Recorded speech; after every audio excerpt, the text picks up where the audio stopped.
Hey there, my name's Ryan. And I'm Joel. And we're looking at 10 games that we just can't wait to play. We each have 5 games that have been out for a while for the most part, and we just, for whatever reason, haven't played it yet. So we're just going to take turns telling you what they are. How about I kick us off with my first one? All right. So, what I put up as my number 5, I'm going to start it right out. This is a kind of a double whammy. Is it 2 games? It's 2 games, kind of. Okay. So, a few years back, I had the opportunity to play Pandemic Legacy Season 1. Oh, yeah. I would love to be able to play Season 0 and Season 2. Kind of, either way, I don't care. I didn't ever get a finish. Unfortunately, our group broke up that was playing it because people moved. So we never got to finish Season 1. Yeah. But it was an amazing game. It's just Pandemic, but with a pretty decent story and some crazy twists along the way that every game kind of alters how you have to play the game. So right. It's sweet. If you played Pandemic 4, it's like a damage management game. Basically, there's crisis is happening all over the world, and there's a few other games kind of in the same vein, but it's kind of the best one. You are trying to clean that stuff up, but while at the same time trying to find a cure to the diseases. So you don't want to, you got to keep them from spreading while also curing them. So Legacy is a legacy version, which basically means that you play the game, but there are permanent consequences. The game gets modified. You write on the board, you tear up cards. It's at first a little like, oh gosh, but they're actually really fun games. So. Okay. My first one is Power Grid. Oh. So Power Grid is a game that Joel's had on a shelf forever. And we're like, we should play Power Grid. And these 3 players, and we never find a third person who thinks it looks like any fun at all. We're the only ones. Everyone else is like, or we can play anything else, literally. Can someone make Power Grid with like a bird theme? People seem to really dig that. I know. We're trying to feed the birds by connecting lines of feed to them. Electricity to them? No. But yeah, I just think it'd be fun. It's one of these games that when I hear people talk about, there's different like types of games. One's like called Euro games, which is it's a really bad name by this point. It is. But basically games that are a little more, maybe not war games, not roll and move games, but you have resources and you're trying to manage them, you're trying to accomplish goals. Maybe a little more real life, like work the farm. And this is just people always say like, oh, Power Grid, it's just like the classic. And I'm like, stop reminding me because I haven't played it yet. So I don't know if it'll be my favorite game. I don't know if it's my top 10. I doubt it'll be a top 10, but I just want to experience it. So I've played one game of it. Yeah, it should be. It's really good, but I've had it for so long. I wish I could play it more. Yeah. Dang. All right, on to the next one here. So my number 4, it's actually a game I've known about for forever, but I spent many years saying that's stupid. That is not fun. Why would a game called That Stupid? Yes. Wow. No. And then I actually had a change of heart because I bought you a game for Christmas called Ice Cool, which is one of my favorite games. This is another, and I always thought this genre of like weird dexterity was just terrible. Like, this is not fun. Ice Cool is an amazing game. I'm talking about the game that I want to play. But Ice Cool, go buy it. You can play it with a 3-year-old, and you can play it with like a 70-year-old, and it's still really fun. You're bouncing people around. Not important. The game I'm talking about actually... It is important. Well, it is important. Actually, that I'm pretty sure is a better game than what I'm about to mention. But now you want to play Flick 'em Up? Flick 'em Up, yeah. Okay. I always hear about Flick 'em Up, and I think it's got like a cool setting with like the Western thing, right. I never played it either. It looks cool. It looks really fun. I never thought that would be fun. I would never say you'd say this, but that's a good one. Yeah. After Ice Cool, I was like, maybe... I've heard a lot of people say like, this is the best dexterity game. And like, I like the set pieces for it. It looks really cool. Yeah. And I think it's like... Instead of doing a duel where you like, I roll dice, you're like, can I actually... A dexterity game basically means you're the one doing the thing.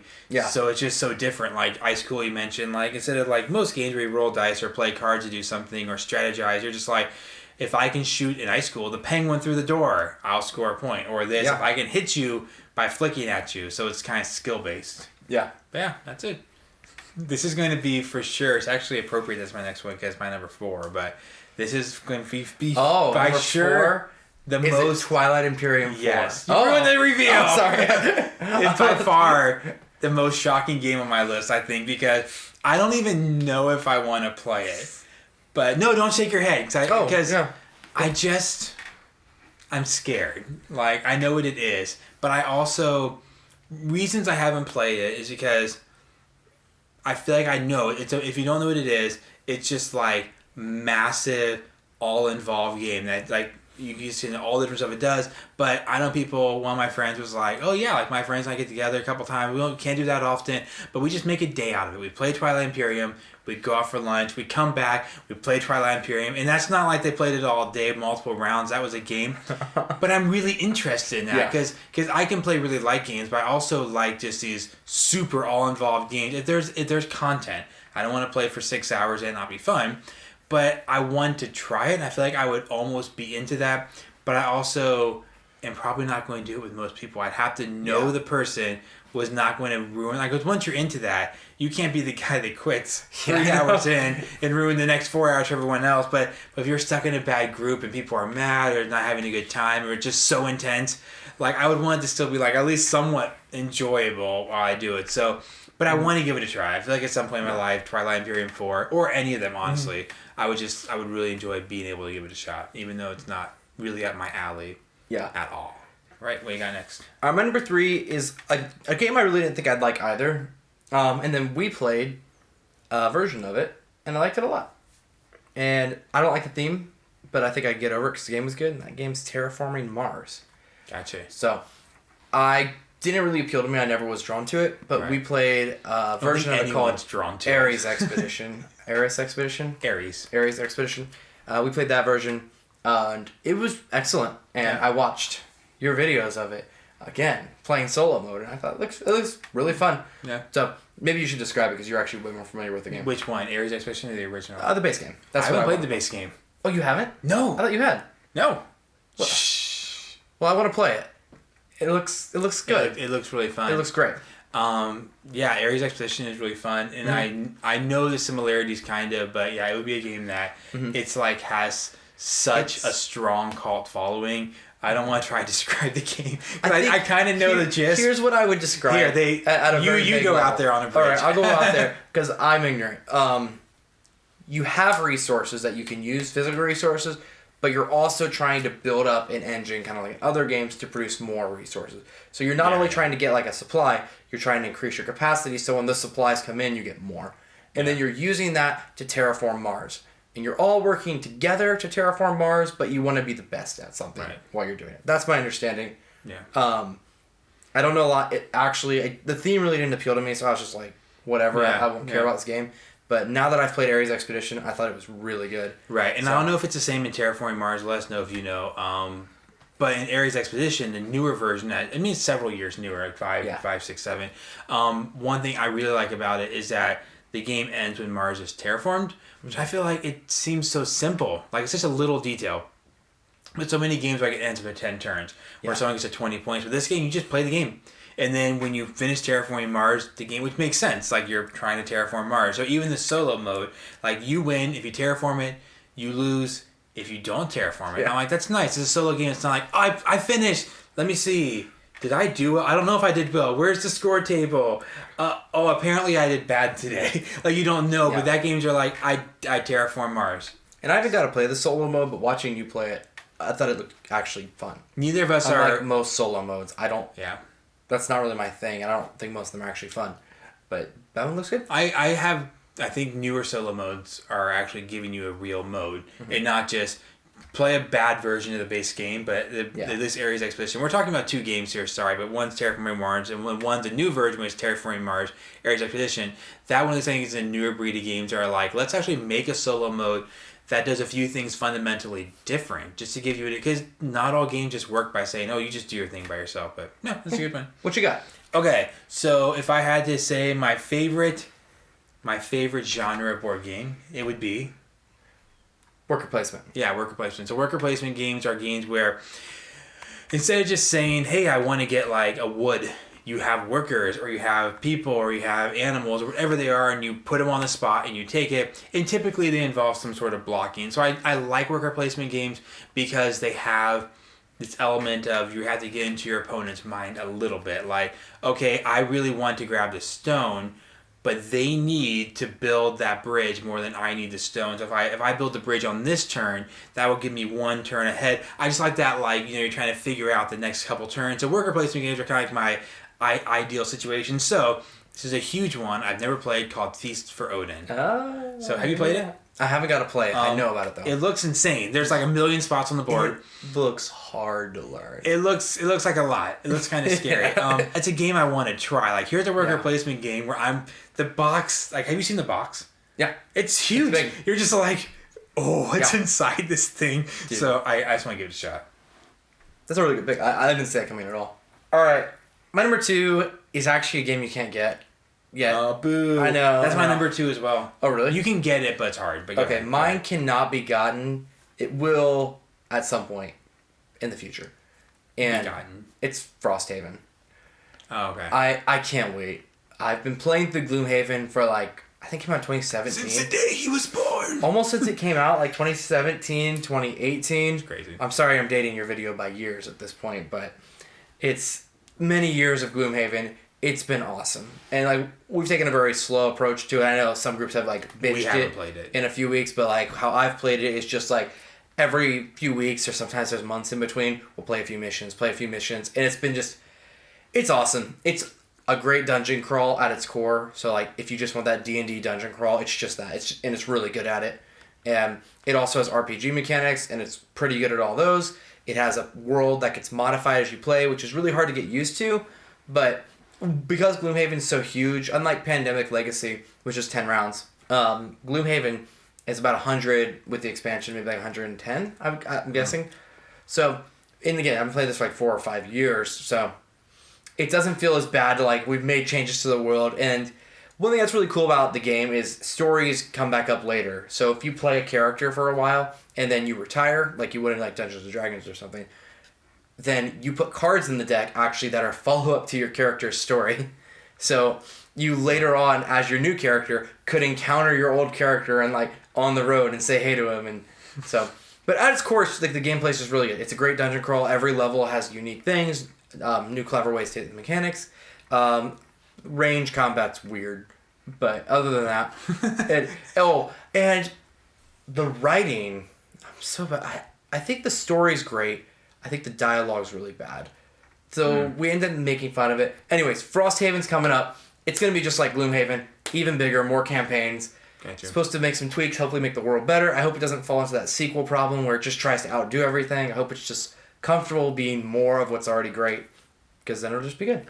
I have not played Gloomhaven. You played with someone else. So sorry. It kind of goes in that legacy category where like I want to, but what if I get in and it's the only thing I do for a while, so... It will be. It will be, exactly.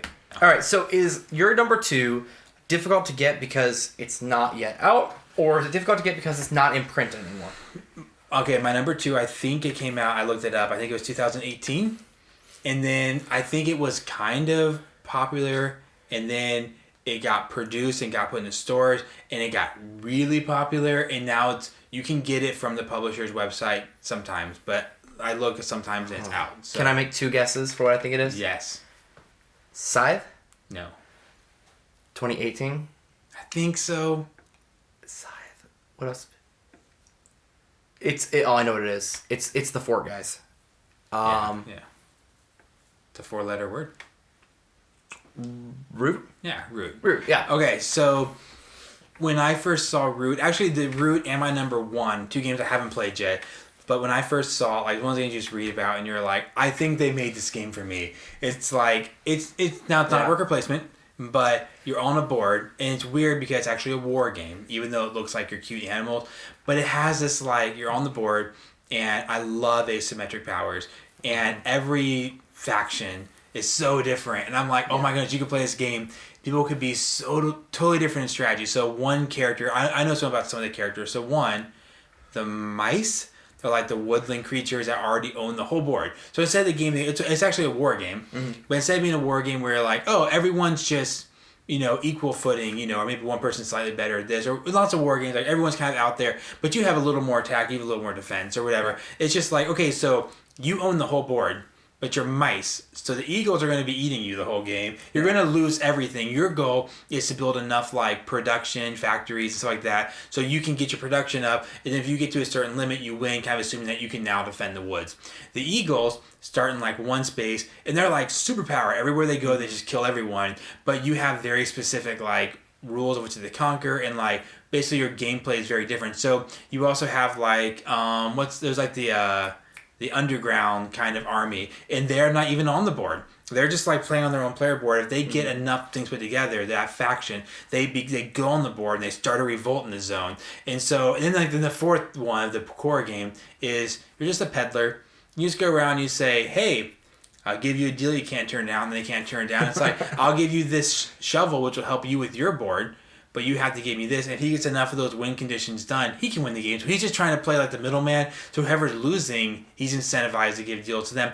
It just seems insane, and it works. Like I've really researched this game. I've like looked at the win percentage on like tournaments, and all the factions are pretty close. I've heard it compared to StarCraft, just being like, there's three, and even make more extreme because you don't have to be aggressive, but like these are three completely different factions, Right? and like, but they're all good. Like it's not like StarCraft, the video game. computer Sorry, game. the video game StarCraft. Like they're totally different ways to play the game, but they're all like really legit if you play them well. Like none of them are like superior. So yeah, I think it sounds like really fun. cool. It sounds like a great game. I'm sure at some point in my life I will try it. I know someone who owns it. I'm going to try to be like, can I borrow this for a few weeks and have fun? So Sounds good. It'll be great. All right, my number one may seem completely random. I didn't know this game existed. Oh yeah. So wait, now I do. Can I tell them? Oh well. This is the game, right? That you keep telling me that you know. Yes, tell me. Yeah, he keeps like, there's a game I want to talk to you about, but I put it on my list and we're not sharing our list. And so every couple hours you'll just be like, oh, I'm thinking about that game that I want to tell you about. So I don't know if do I know about this game? I don't think so, but you may. You Okay. may. I think it's popular. This is a game, I think you'll love it more than me, Okay. but I think I'll love it. I hate it. It's a worker placement game. I hate it. You need to love it. You love worker I placement. hate this game. It's a worker placement My number game. one game is worker placement game. Loves an overlap. That'd be weird. Have you played it? On my list. Hence the list. All right, it's a worker placement game. It came out in 2021, and it's very hard to get, from my understanding. Does it have a brown box? Only released white box. Only released in a Kickstarter, I think. Is it have boats in it? I don't think so. Okay. All right, it's called The Great Wall. You heard about this? The Great Wall? Not Hadrian's Wall, but the Great It's Wall? called The Great Wall. It looks amazing. Okay, so Okay. I've been holding this in for like a week. I didn't know this game existed a week ago, and it's the Okay. only game I want now. So That's all I wanted in I my sold life. every game I own. No, I don't think it'll be the greatest game of all time, but I think it might be like the coolest worker placement game I've seen. Okay. I'm gonna start with the least exciting thing that are still good. It's beautiful. It's got like cool components. You're going to offend someone by that The comment. company's, I don't know if you've heard the game Nemesis. I think it's like their big title they're known for. Yeah. That's that company. It's the same company. Something Realms, Awaken Realms, I think. And so, really great build. There's the Great Wall actually has like construction pieces you build up in a vertical as you go throughout the game. What's unique about the game is worker placement or soldier placement, however you kind of want to look at it. And you're all against each other, but from my understanding, you're being attacked at the same time. And if the Great Wall falls, you all lose. So you're all defending while also trying to win against each other, is my understanding. Defend the least you have to. Yeah, I think like that. So you could all lose, which would be bad too. So and I think one thing I think is also in the game, you can play it without that element. So if you didn't want to play any cooperative, and I think they're also going to make a full cooperative way to play as well. Okay. So if you wanted that, it seems like the standard way to play would be the kind of partial, which is ironic because we just had a conversation about how partial co-op is terrible. I know. But Then you died inside, I think. I did. Yes. This all I was thinking about the whole time. I was so excited. I found out they ran a second crowdfunding to make a second release of the game, and I missed it. And I emailed the people. By a day, right? By a day. I missed it by a day. A day. I emailed them. He's I was done like, a lot of bad I was things. like, I just found out about your game and I need it. Please, please let me. And they're like, it's a maybe right now. So I need. And it's a Kickstarter. So if you have a contact at Awaken Realms, please. And that's not their real name. We apologize, but it doesn't matter what their name is. I think it's Awaken Realms. Okay. I think. Please tell them I need their game, mostly for you. But it looks great. It looks cool. It sounds fun. It looks amazing. I'm up for worker placement. My number one game, in fact. It's Another worker placement game. Has it been out? This one's been out. This one, I've heard me talk about before, I'm sure. I know you've heard me talk about it before. So you have to remember everything I've ever told you in our life. Come on. What's the first letter? A. Agricola. You have Agricola. No, not Agricola. A worker placement game with an A. Yeah. And it's... Is it a farming game? If you are... No. Really? What? Is it a game about...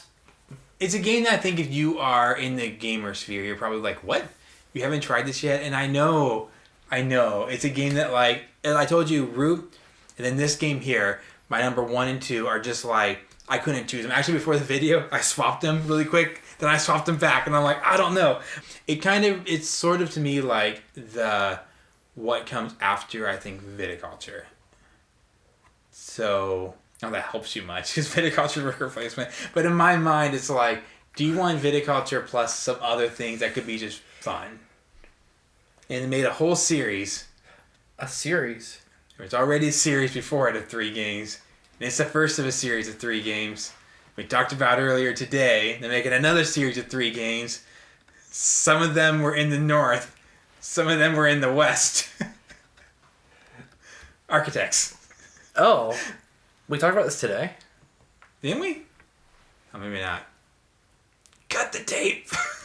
No, maybe we didn't talk about it today. Architects of the West Kingdom. Let's just say we did, so I sound smart. Yeah, well, we talked about this earlier today. You know, the game with the north, the south, and the west. Do you know this game? I'm familiar with the title, but I haven't played it. So, like I said, in a very long-winded way, don't raise your eyebrows at me. I have peripheral. If you are a gamer, you're probably like, wait, you love worker placement and you haven't tried this series yet. And no, I have not. But this is just basically you have the whole, I'm collecting resources, I'm trying to do something, but it has a few really fun things. So one thing that looks awesome is you start with 20 workers. You just have all 20 of your people. Like lots of worker placement, you just start with 2 or 3. As the game goes along, you maybe buy a couple more. But you kind of have like typically worker placement games. You get to the end of a round or a season or a year, and everyone takes back their workers, and the next time you do it again. Mm-hmm. So this game, you just like say, I want a wood, and you go there. Like cool. Well, the next turn, if you go back to wood, you leave your guy there, you put another guy in wood, but now you get 2 wood or whatever. Every space operates a little differently. But as you add to those spots, you get more and more people there that become more powerful. So that's like a unique twist on the mechanic. You can go to a spot where you arrest other people's workers. And so you're like, oh, I can take your workers and throw them in prison. It's a way to get money. I won't explain the reason why. But you got that whole element going on. And it's not always advantageous to arrest your workers because it gives them eventually they can get their workers out of prison. Now they can place more workers again. So it's like, when do you arrest? When do you go to a space too many times? But then also has like a virtue track. I won't say a righteousness track, a virtue track where you can also do bad stuff in the game, like go to the black market or like collect like debts and stuff. And it'll just hurt your virtue. And if your virtue is too low, they won't let you build church-related buildings. If your virtue is too high, you can't be seen in the black market. So you could like be the bad guy. And then it has like, you're gathering resources and you can buy architects to help you build special buildings, all this other stuff too. But it just kind of seems like here's like a bunch of new twists on worker placement. Really everything in this series seems fun to me. I think I could own all of them. Raiders of the North Sea, Architects, Paladins, Viscounts. I think they all look fun. There's new ones coming out that look fun, but I think Architects is probably the one for me that I know I'm probably most excited about. Not because I don't know if it's the best, but it's the one that I would get to play the most. It probably has the most appeal to more people. So I feel like if I got that game, I'd actually get a crowd and be able to play like it a lot. So yeah, my number 1. Sounds fantastic. Any game that we left off that you're sad about? No, I mean I wrote down 2. Are you sad about it? But I don't want to try to say the one because I'll embarrass myself. I just say it really bad intentionally. Le Havre. Le Havre. Le Havre. The Harbor. Le Havre. Just the Harbor. The Harbor. Here's an old game. It's an old game. Looks pretty sweet. Yep. And then I roll for the Galaxy. I've always wanted to play it. Okay. I didn't put this down, but if you ever heard of Lacerda, right? Is that this guy's name? Lacerda? He makes the big games. I have to read his name. Honestly, I think his name is Lacerda. I'll put, a subtitle if I do it wrong or something. But he's like, all of his games are just massive and ginormous, and I think they look like a ton of fun. But you would have to have, like me and you, to play them 2-player or something, because very few people in our life want to take out, not a war game like Twilight Imperium, but like, this is just going to be a Euro game. We're trying to like have fun with the mechanisms and stuff. But like, you always see pictures, and they're just like, and they're like, we're trying, and like one of them is like, you're just trying to fix the time machine. You're just like, you look at the board, and there's all these little things, and you're like, and I'm just like, that would be so fun. But yeah, that's one. So yeah, there's our like top 10 games that we really, really want to play. I mean, all of them are games that if someone's like, hey, do you want to play this game right now? I'd be like, yeah, like I've wanted to.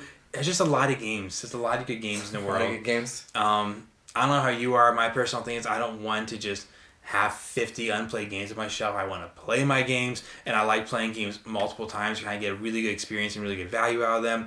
And so I'm not always going out and buying every game. Well, other than Twilight Imperium 4, I don't want to get these games and just play them once and never do it again. I want to get them and like them come into the rotation. So they're kind of the reason why I'm holding off on them. Probably same from yours, I'm guessing. Yeah, for the most part. I mean, Frosthaven will be a really different experience, but That's true. I could see myself playing Flick 'em Up or maybe Terraforming Mars even. Or The Great Wall. Yeah. The Great Wall. Maybe Flick 'em Up. There's maybe the actually only game I pieces that build the wall. It's beautiful. We're gonna like get done with It this. better be good. Well, Fan. okay. I'm gonna have you in like an hour. I have an issue sometimes with structures. It's good. It's good. Okay. I have an issue with structured things too, actually. So We both have issues. yes. Watch more of our videos. Yeah. So we You have know what less would help our issues? Getting liked by strangers. That's actually... That's something you have the power to do. I think that you're not supposed to do that. On YouTube. You can do that on YouTube. Oh. Yes. Anyways, hope you enjoyed the video. Those are our top 10 games that 5 each, that we really, really, really want to play. Yeah. We haven't yet. Get subscribed. There'll be some more lists and some more reviews and some just playing of games. And some more laughs. Maybe. See you next time.